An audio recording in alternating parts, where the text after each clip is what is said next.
Hey guys, Awestruck Vox here, and welcome to my review of Dragon Ball Super Episode 59. Protect KAIOSHIN Gowasu, Future Zamasu. I really like how that title rhymes.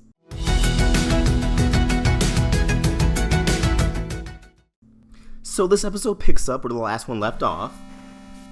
Zamasu's bringing Gowasu tea, and he sees Goku and company is with him. And Zamasu's like, oh, any new updates on Black? And Beerus is like, oh no, we're just here for a rematch. But Goku's like, oh, I don't want to fight him. And Beerus is just like, you idiot, it's a cover-up. But he's like, oh, you guys are having tea, we can come back later. So they watch from space, Gowasu and Zamasu seeing Zamasu's going to kill Gowasu. And they believe he's poisoned the tea. And I'm pretty sure we all thought that, but that ended up being the case. We also learned that Beerus can sense when somebody wants to kill another person, and he could definitely sense that Zamasu wanted to kill Gowasu. Which, that's a really cool ability. Being able to sniff out someone's vicious intentions like that. And then in Trunks' future, Black and Zamasu are just kind of chilling. And you can see, like, some smog in the background, so I think it's evident that that's still Earth. And now I'm thinking that Black only really tore up really popularized areas of the Earth, like cities, villages, but leaving places with just animals and stuff barren. Maybe they're killing animals too, I don't know, but it makes sense that they just want Earth mortal free without actually blowing up the Earth, and it makes sense as to why Black didn't just straight up blow up the Earth, because they want the Earth, they just don't want any humans on it, they don't want any mortals. That's my takeaway from that. Black says he wants to finish off Goku, but then Zamasu's like, well then you won't have anyone else to fight. But they already know that Goku's not a match for them anymore. Zamasu then suggests that Black should get immortality with the Super Dragon Balls, but then he kind of backtracks and is like, maybe you grew rusty. And then Zamasu makes a smart remark on how Goku's body and the infinitely rising power, how every time it gets hurt, he comes back stronger. That ability of a Saiyan, who are mortals, is key for the Zero Mortals plan, to get rid of all of them. Which still kind of like, hey, whoever Goku Black is, that's Goku's body. We assume. Regardless, it is definitely a Saiyan's body. We then cut back to the present timeline, and my favorite subplot of the episode, Kid Trunks and Future Trunks. We have Bulma working on the time machine, suggesting they use a stronger material next time since it keeps breaking. I'm assuming vibranium doesn't exist in the Dragon Ball world. And then we have Kid Trunks chastising Future Trunks, saying, you're not worthy of the Trunks' name, why are you moping around? And that was kind of like the audience's thoughts too, like, why are you like this? This isn't the Future Trunks we know from the Android arc where you're much more badass.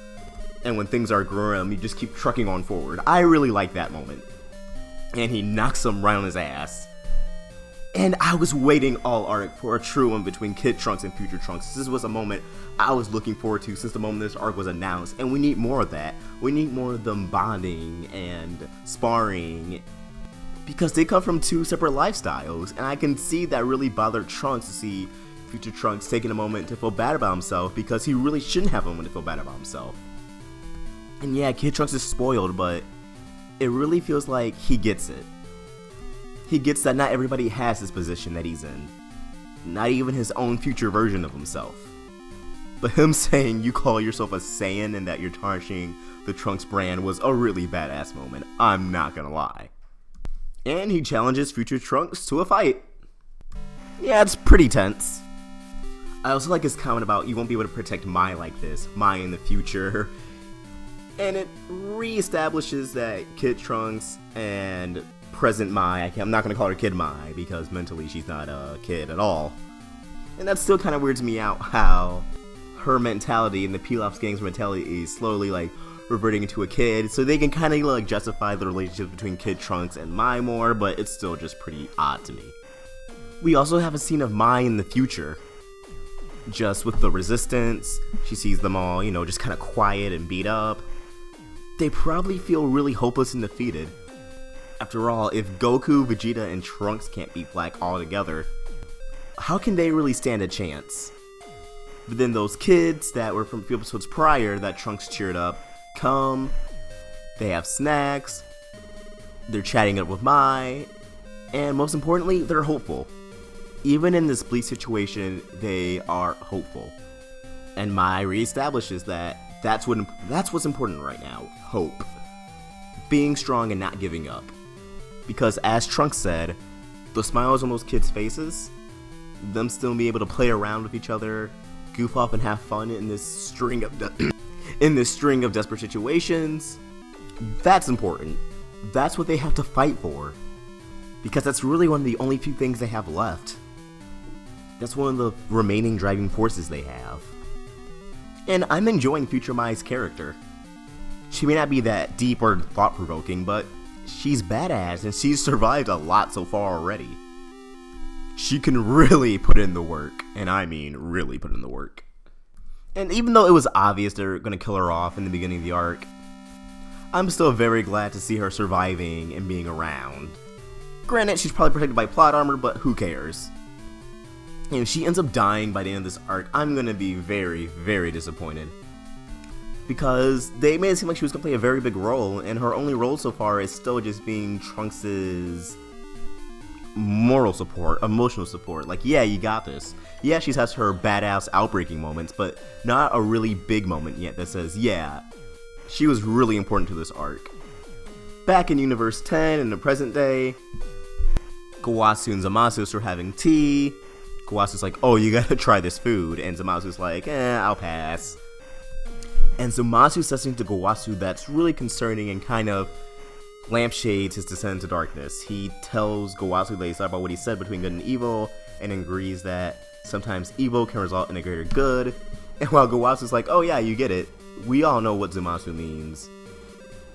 Evil will result in a better future, so even though Zamasu is going to go against Gowasu's morals, and what he feels is right, getting rid of all the mortals is what Zamasu believes is going to bring a greater good. And it's really sad to see Gowasu have so much faith in Zamasu. He even says, oh, I'm glad that you're back on the path of good. Not having any doubts about what we're doing and mortals and everything serving a purpose. And in some aspects, that's what I like about Black Goku and Zamasu.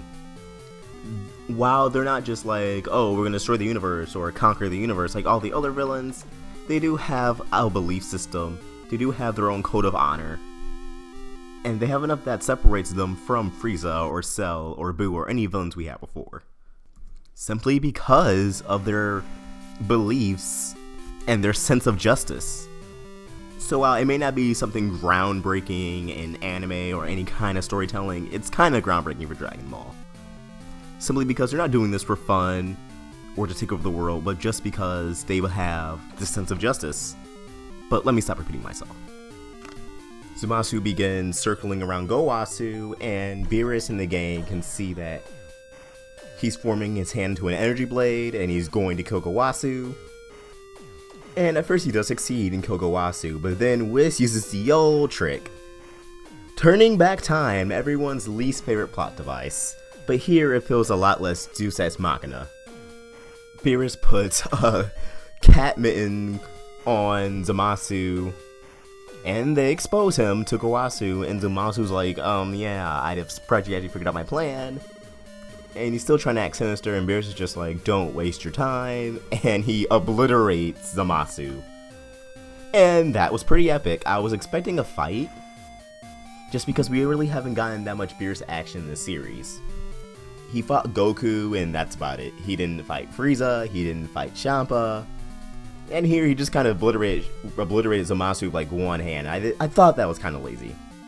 It was really cool, but in terms of seeing Beerus' raw power, it was like, oh yep, he can do that. Moving on. So while eliminating Zamasu in a single blow was cool, it could have been a lot more cooler. And Gowasu is, you can tell he's disappointed. Then they all regroup on Earth. Kid Trunks and Future Trunks finish their match. Future Trunks is a lot more motivated now that understanding how his younger self feels. And Beerus is like, oh yeah, because I'm a god of destruction, when a god kills another god, it gets rid of them in all timelines. So, everything's done now. There's no more Black, there's no more Zamasu, you should be good. Well, he didn't say there shouldn't be any more Black, he said there should be no more Zamasu, but assumably that would get rid of Black too. and Trunks is Spectacle.